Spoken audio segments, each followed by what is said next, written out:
embody those meanings. We need to stop supporting clothes.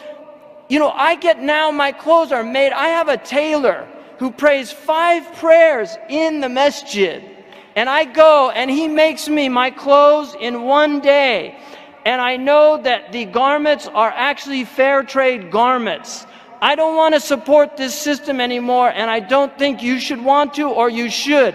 We need to have an exit strategy, and we can do that. There are morally committed Americans that are not Muslims that are living purer lives in terms of what they practice than most of the Muslims that I know. I know people that don't carry credit cards in their wallets because they don't believe in them. Non-Muslim peoples that are doing this, they will not carry credit cards. I met a Catholic who was so committed to the idea of not having usury.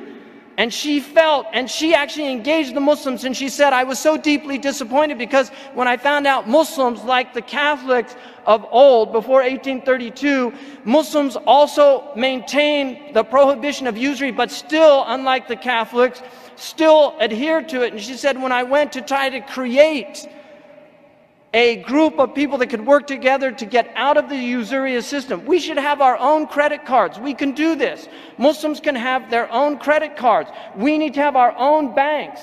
Banks are not easy. They're not hard to start. It's very easy to start. It's so easy to start that instead of the bank robbers, they used to rob the banks. They realized we can just start our banks. Why rob them and risk going to jail? Let's just open up our own banks and then we can rob all the people, right? This is what they did. So they actually got on the boards of the banks, right? Really, this is what's happened. So this is absolutely imperative that we really think about this. I would recommend going to moveyourmoney.org about moving out of the major banks into the smaller credit unions, local banks as a first step, because all of these major banks, they own all of the pawn shops, they own all of the usurious check cashing schemes in the poorest neighborhoods. It's the same companies.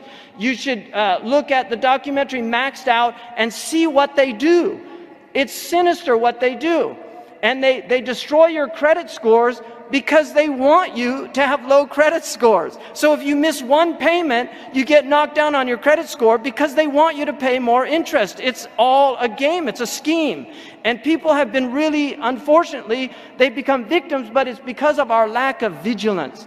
It's our lack of vigilance.